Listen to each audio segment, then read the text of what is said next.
I still remember how naive I was at 7 years old, watching Michael Jordan fly across the TV screen in Space Jam. Back then, I knew nothing about technique or the rules of the game. I just thought he looked like a superhero straight out of a comic book. That single moment planted a strange obsession with the orange ball deep in my heart. I begged my parents to buy me a Michael Jordan. At first, they just laughed, thinking I wanted a doll or an action figure. But then they saw the dead seriousness in my eyes and gave me my first Spalding basketball. As I grew older, that love turned into a burning passion. In middle school, while my friends were obsessed with boy bands or sappy romance movies, I turned my bedroom into a shrine for Jordan. I bought every newspaper and cut out tiny pictures from magazines to cover my walls. I had a t-shirt with his face on it that was frayed at the collar because I wore it to bed every night. My goal was simple. I would practice until I was elite, become a star, and one day stand in front of my idol to say, "Thank you for helping me find my passion."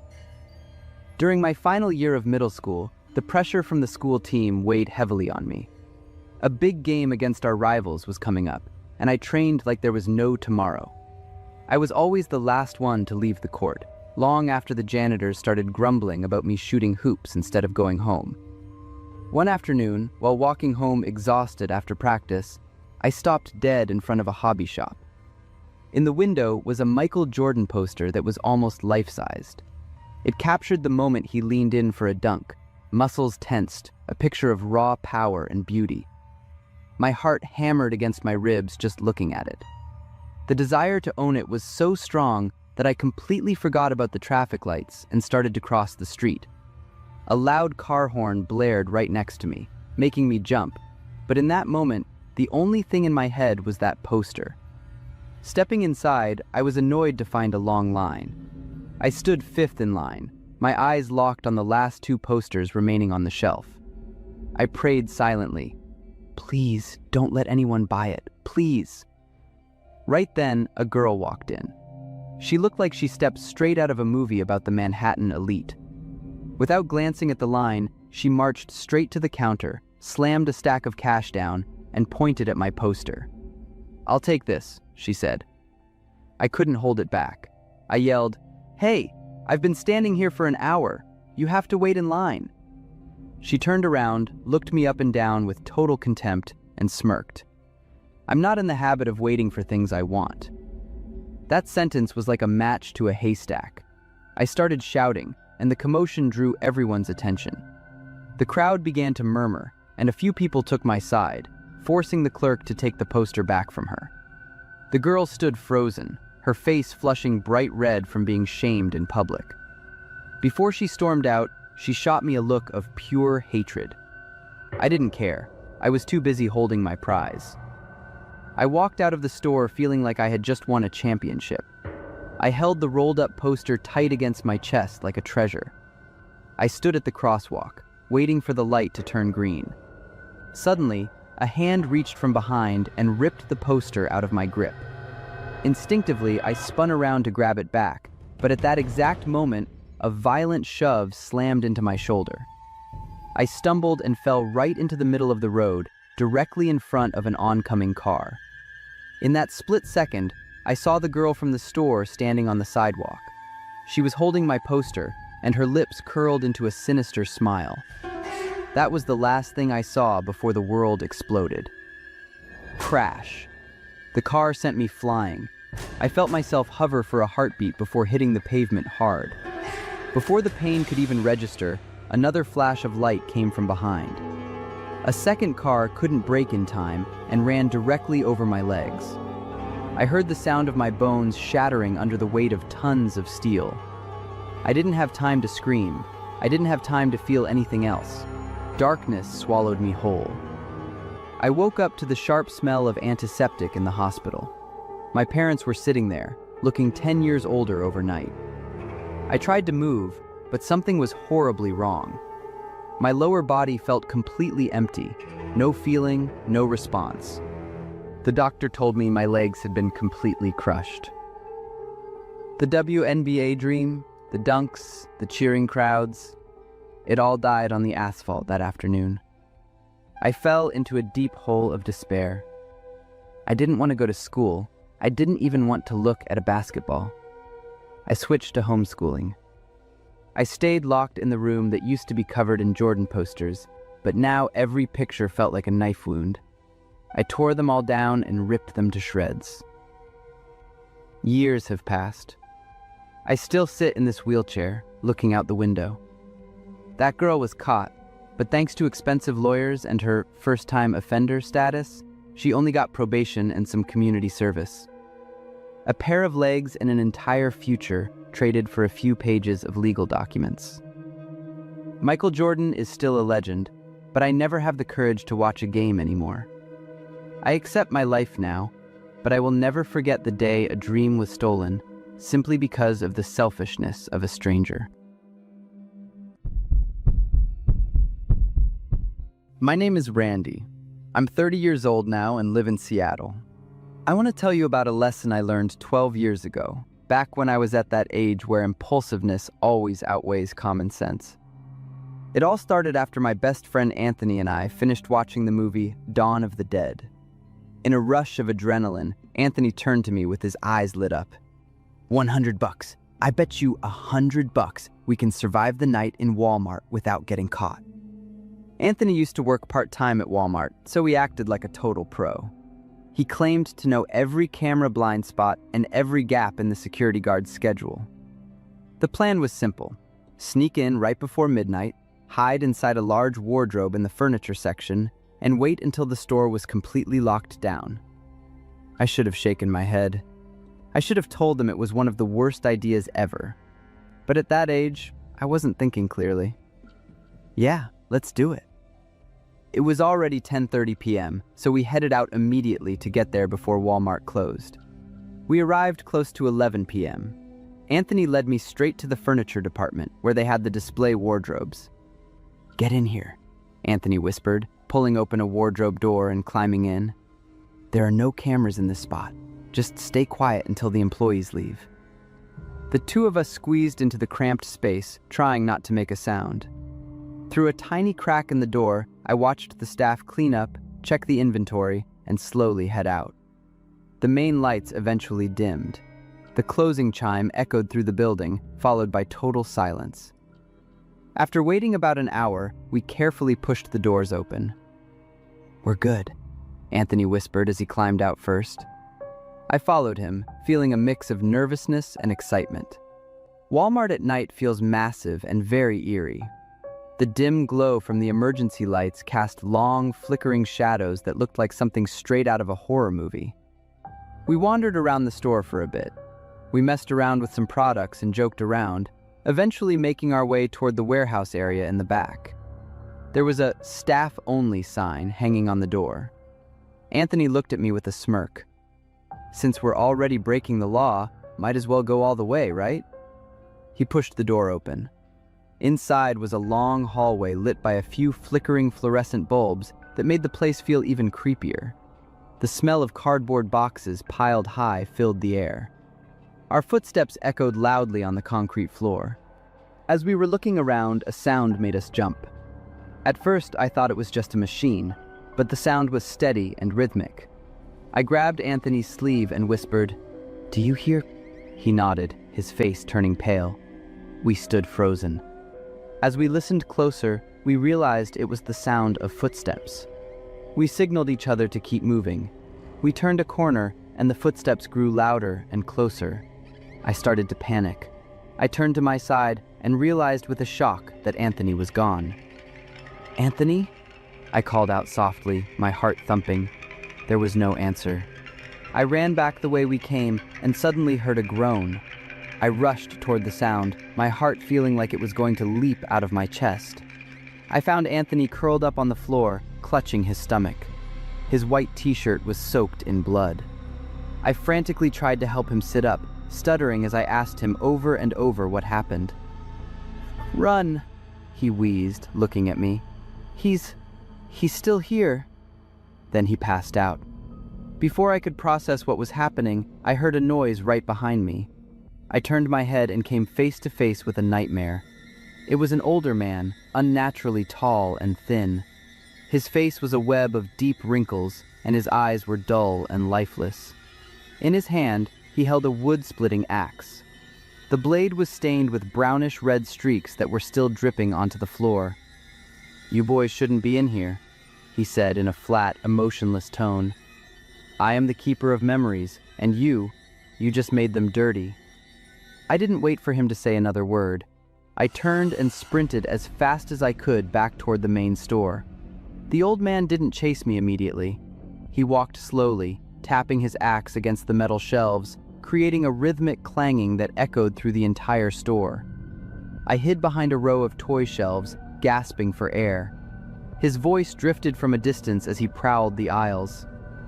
"Kid, do you know why this damn store needs someone like me? It's not to clean up after messy children. It's because this place holds too many abandoned souls." Then he let out a chilling, delighted laugh. While he was distracted, I sneaked over to a different aisle, my eyes darting around for an exit. But every door was locked tight. I pulled out my phone and dialed 911. I gave the operator my location as fast and clearly as possible. Before I could say another word, a scream from the man made me jump out of my skin. "Found you!" He laughed joyfully, holding the axe high and staring at me without blinking. "Do you want the Elsa doll or the teddy bear to hold your soul?" I swear my heart was about to explode. I started babbling nonsense while my brain tried to find a way out. "Sir, how long have you been doing this? Who hired you? Is it hard? It seems like such an important job." He froze. His dull eyes suddenly looked confused, and he slowly lowered the axe. His face became very serious, like an expert being interviewed. "You're right," he said pensively. "The first time I heard the memories calling was in 2003, at a different branch. The first soul I met was very strong," he continued, smiling to himself. I pushed down my terror and kept asking questions to buy time. "So, what do you do every day? Do you go on patrols?" He nodded and kept talking. I stopped listening and kept looking around, searching for a chance to bolt. Suddenly, the sound of police sirens cut through the air. He stopped talking immediately and frowned at me. "It looks like our time is almost up." I didn't waste a second. I lunged forward, grabbed the axe from his hand, and ran like hell. The police burst in just in time. They quickly tackled the man and pinned him down. They led me and Anthony outside, where an ambulance was already waiting. Later at the police station, they told me his name was Richard. He was 52 years old and a diagnosed schizophrenic who had recently finished a prison sentence for killing a teenager at a Walmart in Kansas years ago. No one knew how or when he had snuck into this Walmart. Anthony was lucky to survive because the wound missed his vital organs, but he had to stay in the hospital for over a month. We are still close, but we never talk about that night anymore. But in our memories, it's always there, a reminder of a terrible decision that almost cost us our lives. In 2002, I was 15 years old. I lived with my dad in a safe neighborhood in a typical American college town. My mom passed away when I was young, so it was just the two of us. I was a good kid. I got decent grades and I had never touched a cigarette or a drink in my life. The idea of partying was foreign and a little intimidating to me. Even though I was shy, I had a huge crush on a boy at school. I was convinced he liked me back, and that crush gave me the motivation to change my look. I idolized the Spice Girls and loved their bold, confident style. In a moment of excitement, I used my savings to buy an outfit just like theirs, complete with massive platform shoes. I wanted to look trendy and more grown up. I had no idea that this outfit would be the start of a tragedy I would never forget. It all started very quietly. One afternoon, I came home from school and found a small folded note in my bicycle basket. The handwriting was messy. "I like your style, baby." At the time, I thought it was just a rude joke from a classmate, so I didn't think twice about it. I crumpled it up and threw it away. A few days later, another note appeared. "You're becoming a woman right before my eyes." With my naive teenage brain, I wasn't scared. Instead, I was convinced it was just an awkward way for a boy at school to flirt with me. To show I wasn't bothered, and to test my secret admirer, I started wearing that outfit even more often. I strutted around the neighborhood in my platforms, blasting Wannabe through my headphones, feeling totally cool. But then, the red flags started getting bigger. One morning, I woke up to find the beautiful flowers under my bedroom window had been violently trampled. Shortly after that, random small items started disappearing from inside our house. My dad was a cautious man, and he started to get nervous. He worried a predator or a thief was casing the house. He warned me over and over to be careful and to always turn on the security alarm when I was home alone. A few days later, my dad had to leave for a mandatory 2-day business trip. I was fine with being home alone, but he wasn't. Before he left, he double-checked every lock in the alarm system. He even asked our neighbor, Mr. Francis, a close family friend, to keep an eye on me. The first night was normal. Around 10 p.m., I hopped on my bike and rode 7 minutes to a friend's house to borrow a magazine. When I got back, I was shocked to find the front door wide open. The alarm, which I was positive I had set, was completely silent. My heart started racing. I stepped cautiously into the living room and froze. Mr. Francis was standing right there in the middle of the dark room. When he turned around, the heavy smell of alcohol hit me instantly. My gut told me I was in a very dangerous situation. The look in his eyes wasn't the kind neighbor I had known since I was a little girl. It was dark, hungry, and predatory. He pointed to a bottle of liquor on the table and said in a raspy voice, "Come have a drink with me." I shook my head and tried to say no. He started walking toward me, saying disgusting things. He told me I was a real woman now, and that he had been watching me for a long time. Even worse, he said the clothes I was wearing were an open invitation to men.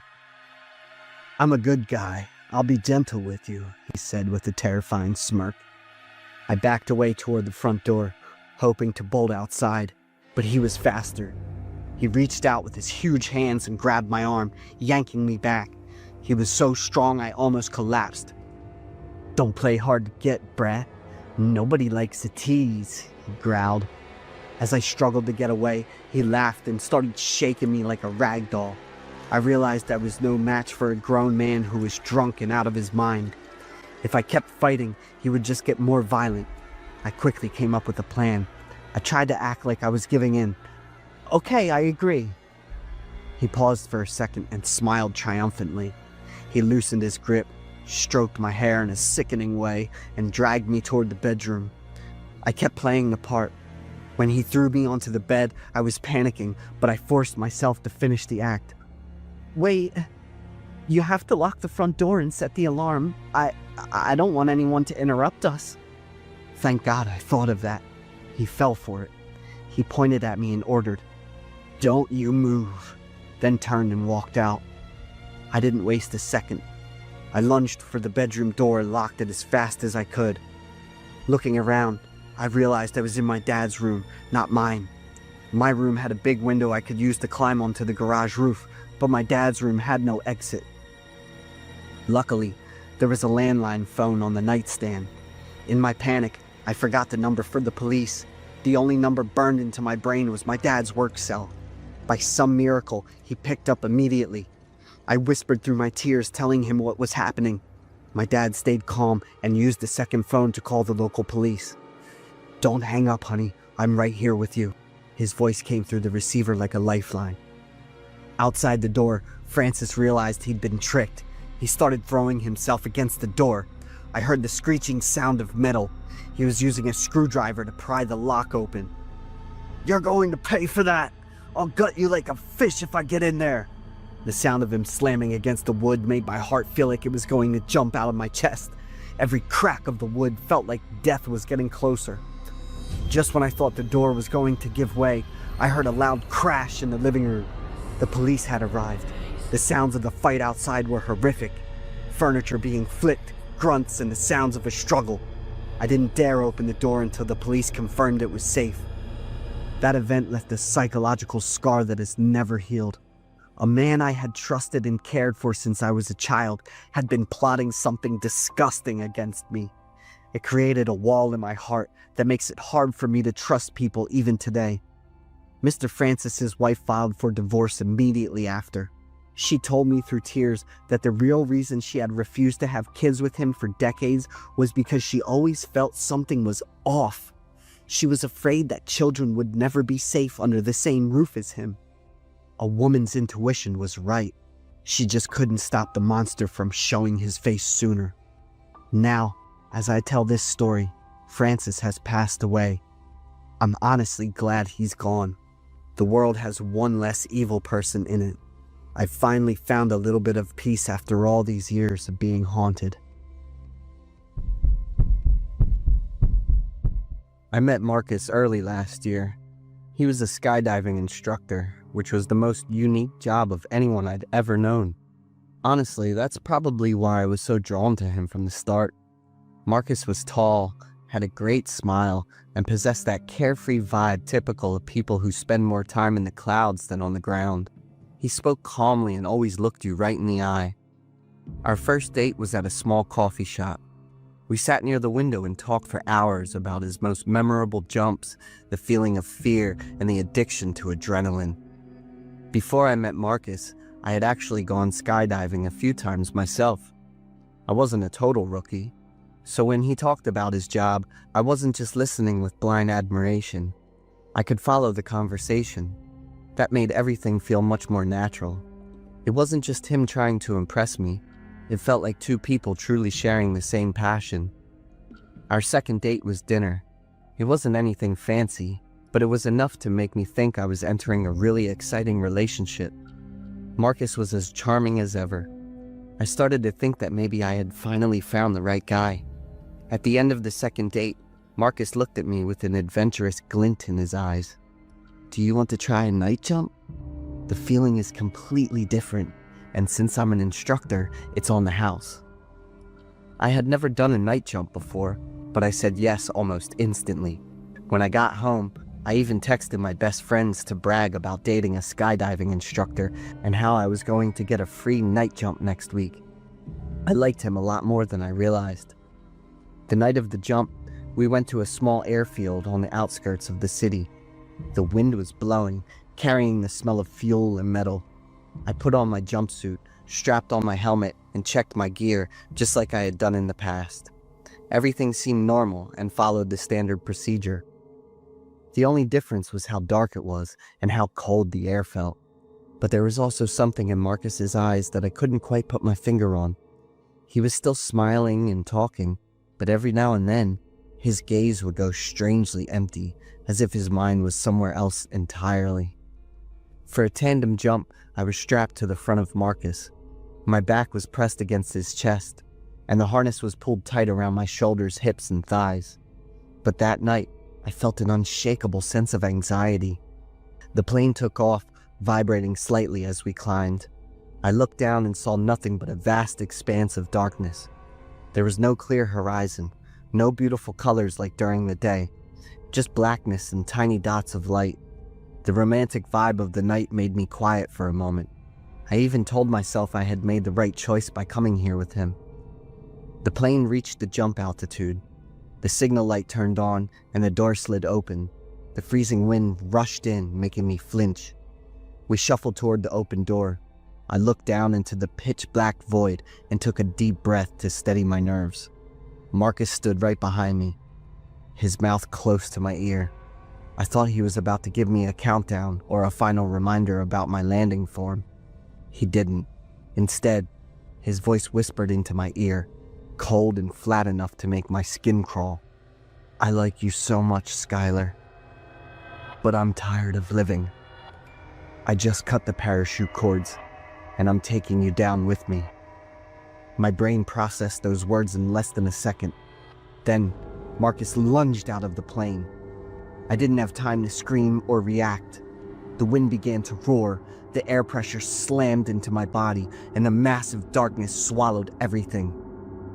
After a few seconds of free fall, I started screaming. My mind split into two paths. One part was total, pure panic. The other part was eerily calm, repeating the same thing over and over. The cords are cut. You're going to die. There's no way out. You're going to die. I looked down, and the speed of the fall combined with the night sky made me feel utterly hopeless. Time felt shattered. I might have been falling for about 30 seconds. I started to cry, imagining the final agonizing moment when my body would hit the ground. But then, the parachute deployed. There was a sudden, violent jerk upward and the loud sound of fabric inflating against the wind. I have never heard a more beautiful sound in my entire life. The frantic fall slowed down. We were floating. The ground was no longer rushing at us. It was approaching slowly and under control. I was gasping for air, my mind blank, my entire body shaking. From behind me, Marcus leaned in close to my ear again. His voice was completely different now, light, almost cheerful. Pretty intense, right? I didn't say a word. I just clenched my fists until they shook. Within 3 seconds of hitting the ground and being unbuckled from the harness, I turned around and slapped Marcus across the face with every bit of strength I had. He didn't see it coming, and I didn't care. That relationship ended right there on the landing strip. I didn't give him a single chance to explain. I walked away from that airfield with my hands trembling and my head spinning. But the story doesn't end there. Later, once I was calm enough to do some research and talk to experienced skydivers, I discovered another layer to what happened. Night jumping isn't for regular people. It's an activity reserved for extremely seasoned divers with specific certifications, specialized gear, and very strict safety protocols. Marcus was absolutely not allowed to take a civilian like me on that jump. I still don't know if Marcus was actually mentally unstable. I don't know if any part of what he said was true, or if it was all just a sick, twisted prank because he thought scaring someone to death was funny. To me, it doesn't matter, because for those 30 seconds in the air, I was 100% certain I was about to die. Even months later, I still wake up in the middle of the night. My heart races, and my hands feel ice cold. It takes me a few seconds to realize I'm safe in my own bed. I really did like Marcus. I'm still sad about how it all turned out, but regardless, it was a terrifying experience and a very expensive lesson on who to trust when starting a new relationship. My name is Manny, and I am 31 years old. I have a small family that I cherish more than anything in this world. My wife and our baby girl, who just turned 10 months old. To have her, my wife and I went through a long and difficult IVF journey that cost us a fortune in both money and hope. Because of that, her safety isn't just a responsibility to us, it is a sacred mission. Our daughter's crib is always placed right next to our bed. If she even tosses or turns slightly, I wake up. During those first few months of parenthood, I almost never slept deeply. I was always in a half-awake state just to keep watch over her. Life went on like that, exhausting but peaceful, until one night when everything started to change. It was well past midnight. My wife and daughter were fast asleep. I was drifting off when I heard a very faint noise coming from the ceiling. It was a short, rustling sound, but it was enough to make me open my eyes. I lay perfectly still, staring at the ceiling and listening. No more sounds followed. I figured I had just imagined it and went back to sleep. But over the next few nights, the sound returned. Every time I was just about to fall asleep, I would hear that vague, scratching overhead, like something was moving in the dark space between the ceiling and the roof. I thought it might be mice or birds nesting in the attic. It was annoying, but I wasn't truly worried yet. This went on for about a week, until that one night. I'm not sure what time I woke up, but it was still pitch black outside. My wife and baby were still sleeping. Just as I was about to roll over, the rustling sound happened again, much louder than before. By instinct, I looked toward my daughter's crib, and I froze. Through a small vent in the ceiling directly above her crib, a tiny beam of yellow light was shining straight down. I knew instantly it was a flashlight. The narrow beam stayed perfectly still, pointing right at where my daughter was lying. I sat up quickly. My heart was pounding, but I stayed quiet and just watched. A few seconds later, the light clicked off, and the noise in the attic vanished. The room went silent as if nothing had happened. I stayed awake until morning, never taking my eyes off my daughter. The next morning, I tried to find a logical explanation. My attic and my neighbor's attic share a crawl space. I thought maybe some light had leaked through from their side while they were fixing something. I chose to believe that theory. I went over and knocked on my neighbor's door. His name is Robert. He's in his 50s, a tall, quiet man. I asked him if he had been up in his attic the night before. He looked at me and shook his head. "Why would I be doing repairs at that hour?" he asked. His voice was completely calm. I felt awkward and a bit foolish, so I apologized and went home. That afternoon, I went up into my attic and installed a security camera. I pointed it directly at the partition wall that separates our two houses. I wanted to know exactly what was happening up there. My wife was confused, but I just gave her a vague explanation. That night, I slept in a state of high alert, keeping my hand on the edge of my daughter's crib. Early the next morning, the first thing I did was take the camera down to check the footage. For the first 20 minutes, it was just a dark, empty attic. Nothing unusual. Then I got to the footage from the middle of the night. The partition wall between the two attics was slowly pushed aside, moving at a very slow and careful pace. From the opening, a dark figure crawled out. I stopped breathing, my heart racing as I stared at the screen. It was a man, and he was crawling toward my side of the house. It was Robert. I bolted upright the second I recognized him. He was carrying a small power drill and a wooden plank. He laid the plank across the ceiling joists to create a temporary bed, and then he lay down on it. Directly underneath that spot was my daughter's crib. Then, he used the drill to make a hole through my ceiling. He was using a quiet, low-noise model. Once he was done, Robert leaned down, pressed his eye against the hole he had just made, and lay perfectly still. He stayed there for 30 minutes without moving, just staring through that hole, looking straight down at my sleeping daughter. I watched the video, my hands shaking so hard I could barely hold my phone. I called my wife and told her everything. When she heard the story, she burst into tears. I called the police, explained the entire situation, and handed over the video clip as undeniable evidence. After they watched the footage, they arrested him immediately. By noon that day, Robert was taken away in handcuffs. After the investigation, he was convicted of trespassing. He received 5 years of probation and was ordered to pay my family $2,245 in damages. From beginning to end, Robert kept a terrifyingly calm expression, the same one he had when I questioned him that morning. The local news ran the story, and the neighborhood was buzzing for a while before things finally settled down. For my family, no sentence or payment could ever erase the feeling of horror and helplessness we felt watching that video. For 30 minutes in the dead of night, a man was lying right above my daughter's head, silently watching her sleep while I had absolutely no idea. We decided to move shortly after that. We found a house that is more isolated, with very few neighbors around. It's quieter there, and I feel like I can control my environment better. But I still carry a different kind of worry.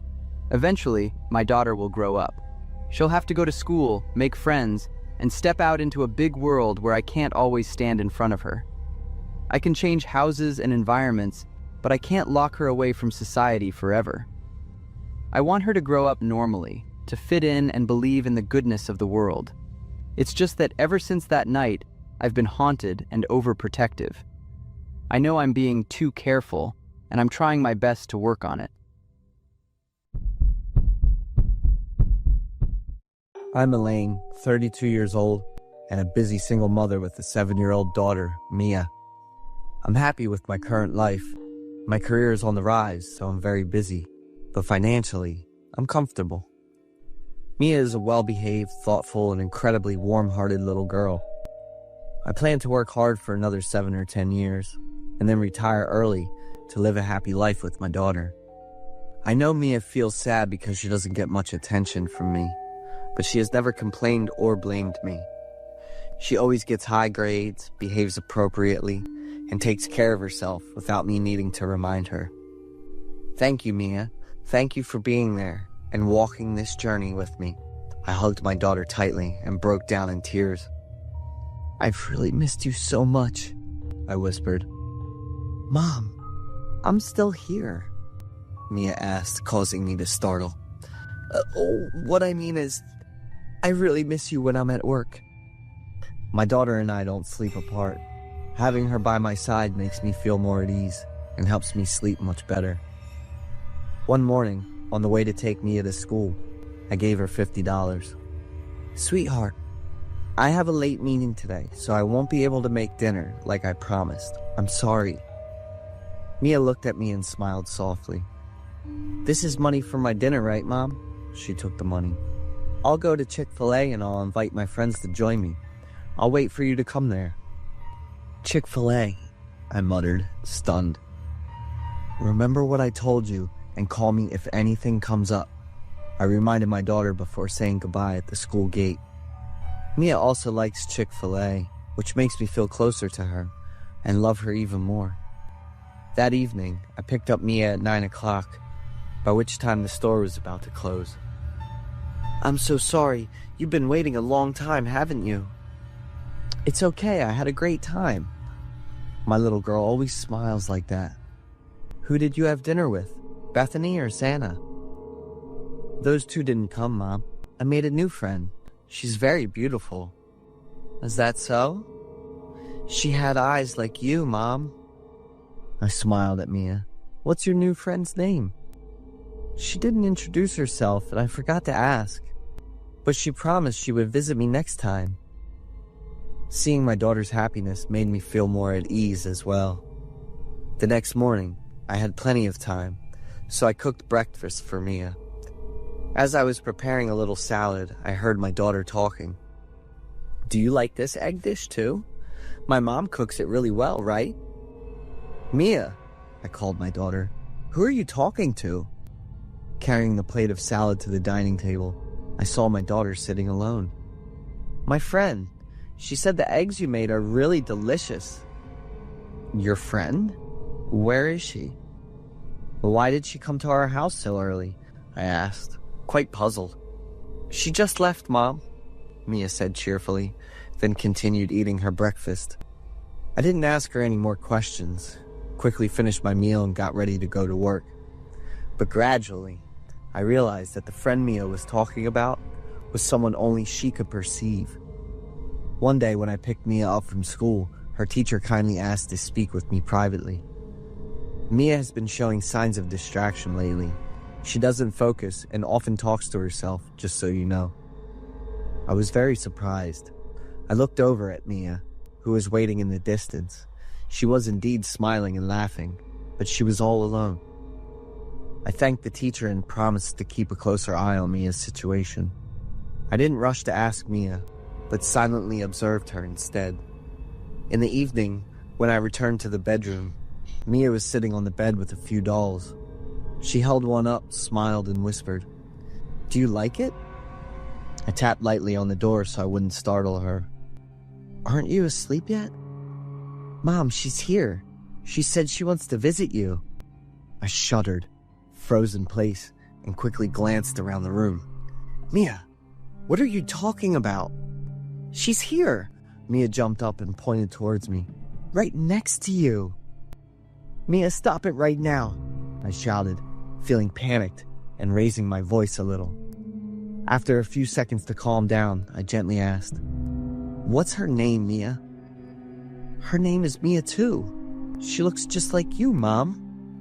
I went silent, and after a few minutes of trying to calm myself, I helped Mia get ready for bed.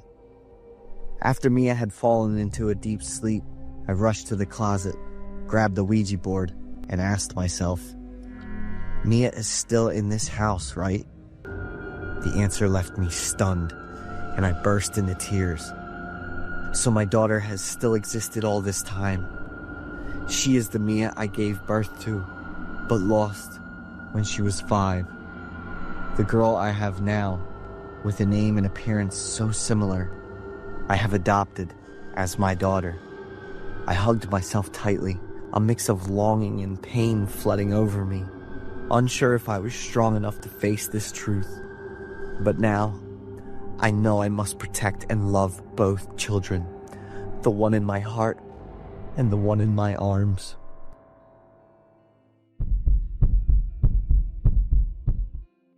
My name is Charles, 29 years old. My wife Maddie and I have been married for over 4 years, and she's exactly the kind of person I was looking for, beautiful and independent. Throughout the years we've been together, we have never had any loud arguments. One evening, I came home after a stressful day at work with a new project. As soon as I stepped through the door, the smell of food made my heart skip a beat. "Maddie, I'm home. What is that delicious smell, darling?" I quickly threw my coat and briefcase onto the sofa and rushed into the kitchen. "Kebab, awesome. Can you believe it? I was just thinking about it this afternoon." I was like a child excited to finally eat my favorite dish. Maddie smiled at me, holding out the dessert. "I'm glad you like it. Let's dig in." The fatigue from a long day quickly disappeared. From that day on, Maddie gradually increased the frequency of making kebab for me, first once a week, then every day. "Maddie, I'm about to get sick of the smell of this dish. Eating so much grilled food isn't good for you, you know. And how do you still have time to prepare this meal?" Maddie looked at me with a somewhat awkward expression. "Because it's your favorite dish. I really like it, but that was just a few weeks ago, darling." The next day, on my way home from work, I passed by a food truck selling fast food. A second later, I was startled and looked back in the rearview mirror. It was Maddie, and she seemed friendly and happy with the owner of the food truck. At that moment, I was just a bit curious, but I didn't suspect anything, and soon after, I forgot about it. One day when I got home from work, I saw Maddie watching TV in the living room. I hurried over and hugged her from behind. "I'm home, sweetheart." Maddie wrapped her arms around mine and smiled lightly. "Maddie, why?" I leaned down to sniff her shirt. "Why do you smell like kebab?" My wife stood up quickly. "Oh, I just went out to eat with Kaylee. Does the smell cling that much? Let me go change, and then we can go out for dinner." Seeing Maddie's awkwardness, I couldn't help but feel curious. On the way to the restaurant, I asked her again, "You had plans with me, yet you still went out to eat with Kaylee? What's going on? Does the restaurant we're going to have tiramisu on the dessert menu?" Maddie immediately interrupted and changed the subject, not even looking me in the eye. I decided not to bring it up again for the moment, but I was sure Maddie was hiding something. As time went on, she became more distant and avoided making eye contact with me. There were no more joyful dinners, laughter, or words of affection. Maddie even spent a few nights out, and according to her, she stayed at Kaylee's house, and it happened more often. The second time I caught Maddie at the food truck, she wasn't just talking. She even followed the owner into the truck. I was frozen, coming up with hundreds of questions and then answering them in every possible way, just to hold on to a bit of hope. When I got home, I waited for Maddie to return so we could have a clear conversation. 1 hour, 2 hours, 3 hours passed, and she still hadn't come home. When I called, the phone went straight to voicemail. At that moment, I couldn't stay calm anymore. My mind was filled with all sorts of terrifying images. After waiting another 2 hours, my patience was completely gone. I rushed out of the house and ran to where the food truck had been, but it was gone. Like a madman, I ran up and down the street searching for the truck, calling Maddie hundreds of times, but I still couldn't reach her. I blamed myself for being so foolish, for leaving instead of confronting the situation and clearing things up right then and there. I was overwhelmed by despair, collapsed on the street, and before I knew it, the sky had already turned to dawn. The truck reappeared and parked in its usual spot on the street. I stumbled towards it, repeatedly shouting Maddie's name. "The food isn't ready to be served yet, sir," the owner of the truck said, smiling faintly. I rushed forward, grabbing his shirt tightly, and yelled, "Where is Maddie? Where is she?" But that bastard just looked at me and smiled without answering. "Maddie! Maddie! Where are you?" I searched for her, thinking there might be a secret room inside the truck. The owner of the truck didn't stop me, didn't shout at me. He just stood there, watching my every move, and smiled. In the kitchen area, I found jewelry and clothes that I was certain belonged to Maddie. The feeling of betrayal clouded my mind, and I couldn't control my actions. I rushed over and punched that bastard in the face. He laughed even harder when I did that. Exhausted and with my hands covered in red, I left in utter despair. For the next 3 days, Maddie disappeared, and I couldn't get in touch with her. I'd reported to the police, and an investigation was launched with a search team looking for Maddie, while other officers kept a 24/7 watch on the truck owner. He continued to sell food with a bruised face as if nothing had happened, and there were no suspicious actions from him. My testimony, along with Maddie's belongings found in the kitchen, wasn't enough to convict him. How could a normal person disappear so mysteriously, leaving no trace or clues behind? Nearly a month after Maddie disappeared, that morning when the news broadcast reported, "A serious food poisoning incident occurred with 28 people in Coral Gables, Miami. After being admitted to the hospital for treatment, all 28 individuals were diagnosed by doctors with blood parasitic infections. After testing the leftover food in their stomachs, the doctors were shocked to report the food they consumed contained human DNA. After gathering information from the patients and their families, they all stated that they had eaten kebab from a food truck on the street. About a month ago, at the same food truck, the mysterious disappearance of the young woman named Maddie occurred."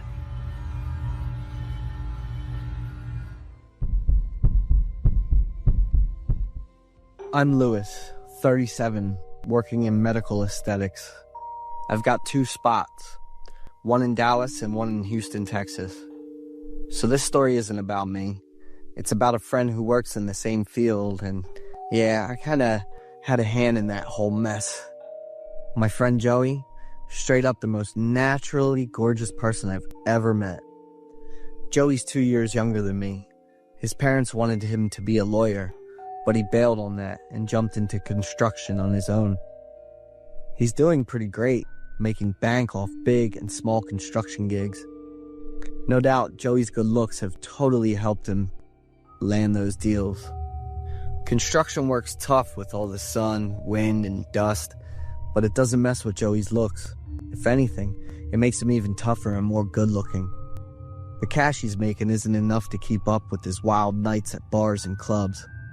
With his all-over-the-place attitude, Joey up and quit his construction gig again. I'm over that exhausting job. I want good money, but with less hassle and a cleaner, comfier setup. Joey asked me to teach him about the beauty biz. I'll hook you up with some courses. Joey cut me off and goes, "No need to waste time.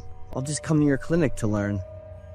After a lot of convincing, I finally agreed to let Joey start with some basic stuff. Joey's pretty sharp, so it didn't take him long to catch on and pick things up. It took Joey like 3 days to get the hang of waxing and hair removal. With his looks, Joey helped me pull in a ton more customers. "Lewis, I'm opening my own cosmetic clinic next month." Joey dropped that bomb on me, and I was totally shocked. "But you..." "Watching you work," Joey shrugged. "It's easy. Cosmetic surgery is not as hard as I thought." Even though I tried to talk him out of it, Joey's confidence just kept growing. Less than a month later, Joey's cosmetic clinic was all set up and running. Joey straight up crushed it again in the new field. Joey's making crazy money selling the whole responsibility and reputation thing in the beauty industry. But slowly, Joey's customers started complaining about the service. Joey fixed it by shutting down the shop, moving to a new spot, and pulling in a whole new crowd. With that slick business move, Joey's beauty spots just kept opening and closing, running at full speed the whole time. He just straight up bought a big villa without even thinking about it. That was the only thing left, since Joey blew all his savings on his crazy lifestyle. On top of doing unlicensed cosmetic surgery, Joey also went all in, taking on cases that needed real medical know-how. And then things got way worse than just some allergies or complications. One afternoon, I got a call from Joey. As soon as I picked up, I was freaked out by a girl's scream, like she was in pain. Louis, what do I do about this allergy thing? Joey yelled into the phone. Before I could even respond, the girl's moans got louder. I heard medical stuff breaking, and Joey was screaming and cursing. Joey, what the heck did you do? What's the client's situation right now? I gave her anesthesia. She was twitching with her mouth wide open. Oh my God, stop it. Then the call just cut off. I called a few more times, but Joey didn't pick up, and the same thing happened the next few days. A few days later, the news came out about a girl named Cassie going missing. The police looked into her recent stuff and found out she'd booked an appointment for black hairy tongue treatment at Joey's clinic. Feeling like something was really wrong, I called Joey right away, but he still didn't pick up. 6 days after they announced Cassie was missing, the cops found a suitcase in the basement of the villa with her body in it. The villa owner? Yup, it was Joey again. Joey sold the villa cheap because it was falling apart, all to cover his out-of-control spending. After selling the villa, Joey also hid the suitcase with Cassie's body in the basement. At the trial, he admitted guilt and said he'd been hammered on booze and drugs while treating Cassie, and that's what caused the accident. I really wish I hadn't asked for help from someone so reckless and messed up. This story is based on a real event, the tragic cosmetic accident of Maria Pilar Cruz that took place in 2003 in New York. Maria, dealing with black hairy tongue, made the mistake of choosing a cosmetic clinic instead of going to a hospital for proper treatment. Then, Maria's life came to an end at the hands of Dean Fajilo, a self-proclaimed cosmetic doctor who started out just doing basic hair removal. Dean's perfect looks and sharp mind were his weapons, helping him trick countless customers into trusting his so-called cosmetic expertise. Behind that flawless appearance was an empty soul, long corrupted by alcohol and illegal substances.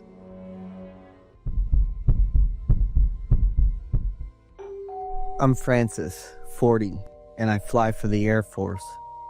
My wife's Sophie, she's 35, does freelance online stuff and handles the house too. We've got a 6-year-old daughter.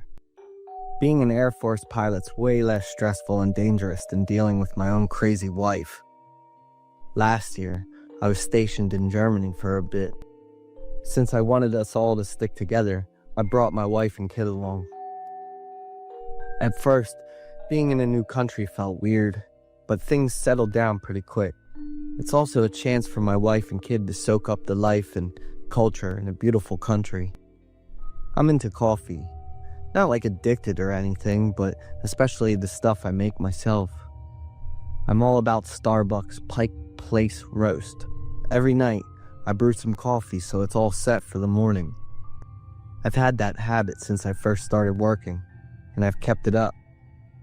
Lately, the coffee I've been drinking tastes kind of weird. Still coffee, but with this floral hint, and sometimes it's got this sharp, gross taste. Sophie, my coffee tastes weird. Try it. I handed her the cup, kind of confused. Sophie just sniffed it and was like, "What's the deal, hon? This coffee smells great."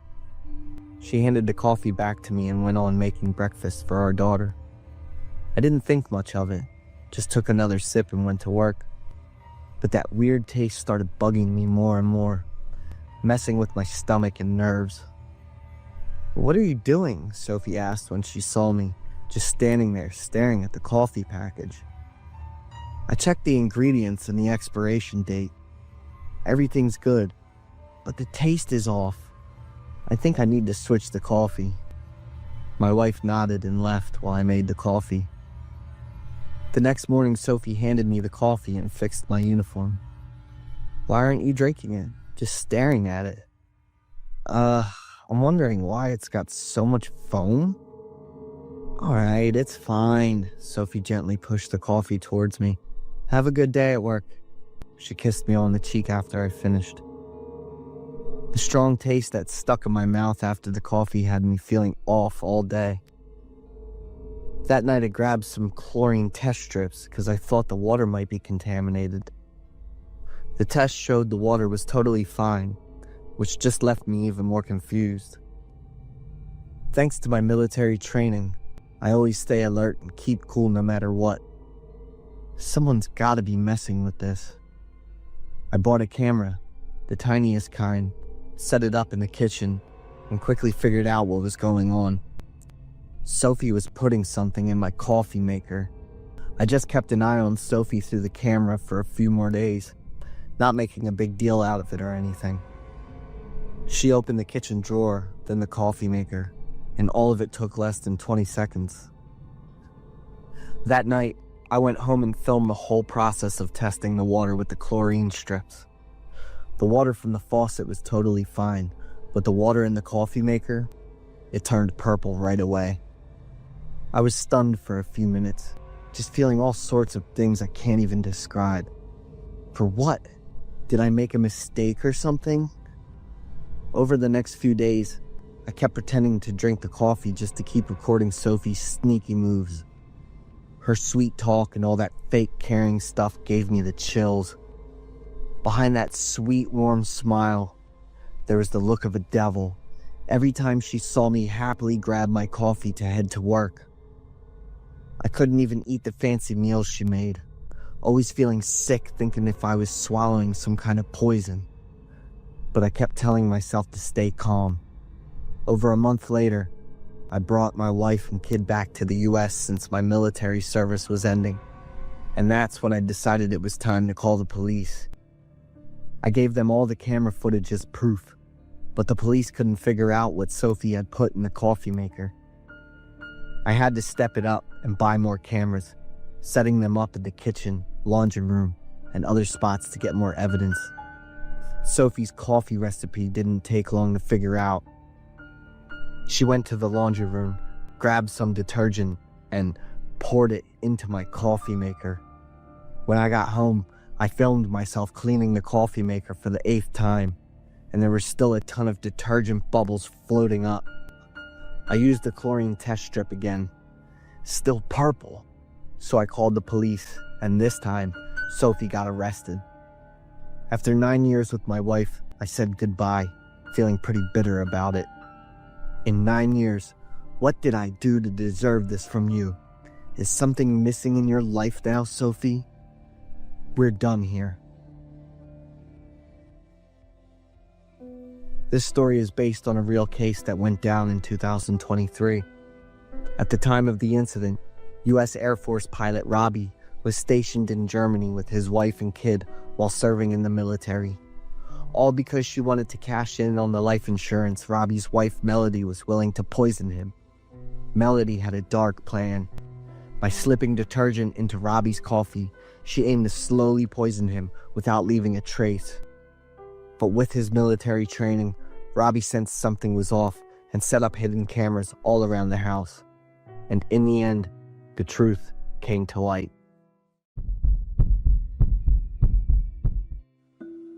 I'm Cecilia, 32, happily married with a husband and a 6-year-old. On my way to grab my kid from school, he was all pumped up seeing the streetlights for the biggest holiday of the year. But for me, the scariest time of year is coming up. Christmas, 25 years ago. I was the same age my kid is now. That day was Christmas, my 6th birthday, and the day I lost it all. I also had a happy family with my folks and my brother. We lived in Miles City, Runnels County, Texas. That Christmas night, I couldn't sleep at all. My mother told me that I was a special child, that Santa would give me Christmas presents and birthday presents. My mom told me I was a special kid, that Santa would hook me up with Christmas and birthday presents. Out of nowhere, I heard a noise from the roof. I straight up jumped up and ran to my parents' room. "Dad, Mom, Santa's here. I hear footsteps on the roof." Mom put the book down, looked at me, gave me a little smile, and then took me to my room. "Honey, Santa will bring you presents if you go to bed on time. Deal?" I nodded at Mom, jumped into bed, threw the blanket over me, and shut my eyes. Then I remembered something and quickly told my mom, "Mom, don't forget to leave chocolate milk and cookies out for Santa when he drops off the gifts." Mom laughed, patted my head, and nodded. When Mom left, I hesitated for a sec, then jumped out of bed, tiptoed to the stairs, and peeked down. Yep, Mom had left cookies and milk on the dining table. As Mom walked past the front door, she reached out to lock it and yelled at Dad for being careless. Before Mom went upstairs, I had enough time to dash into my room and hop back in bed. I laid in bed for a bit, but I couldn't sleep. The noise just kept getting louder and louder. I totally forgot what Mom said, so I left my room again, headed up to my brother's room. After a few seconds, I heard sounds I couldn't even explain back then. I just stood there, stunned. But later, I realized it was the sound of something brutal. It was the sticky sound, Santa's creepy laugh, and the sound of liquid dripping and splashing everywhere. Santa walked out, and I could see his face. It was so weird. No long white beard, just a pale face, black lips and eyes, and a big creepy smile, and a long, pointy nose with a black dot at the tip. No gift bag, just him humming with a creepy smile, walking around still holding that wood-cutting tool, dripping red stuff everywhere. He went into his parents' room, and then I heard my dad let out a weak scream for a sec. Then, that sticky sound came back, and this time, it was way clearer. Then my mom screamed, and I'd never heard her scream that loud before. "Jeffrey!" My mom yelled my brother's name, but didn't call mine. "Jeffrey!" She busted open my brother's door, then screamed like she was in pain and totally freaked out. Mom was followed by Santa, and his arms, his face, everything was just covered in red. Mom was about to head to my room, but then switched directions and ran downstairs. At that moment, I was thinking, didn't Mom remember me? Didn't she care where I was? As soon as Mom got close to me, Santa swung the axe at her back. I saw the whole thing, every single hit. Mom's screams and last words were just her calling out my brother's name. My heart was racing, and I barely had time to turn around and run for the kitchen. I didn't think twice, just yanked open the cupboard, crawled in, and tried to stay as quiet as possible, shaking while I heard footsteps getting closer. I peeked through the crack in the cupboard door and saw Santa happily munching on cookies and sipping milk. He was sucking on his bright red fingers, looking all refreshed and grinning like he was loving it. After he finished the cookies and milk, he washed the plate and cup, then left with a creepy laugh. The next day, my grandma found me, and there were a bunch of police at the house. Grandma hugged me so tight, I could feel her holding back tears. Thank God for protecting my Cecilia. On the wall next to the Christmas tree, I spelled out each letter in bright red. S-A-N-T-A. TACLOWN.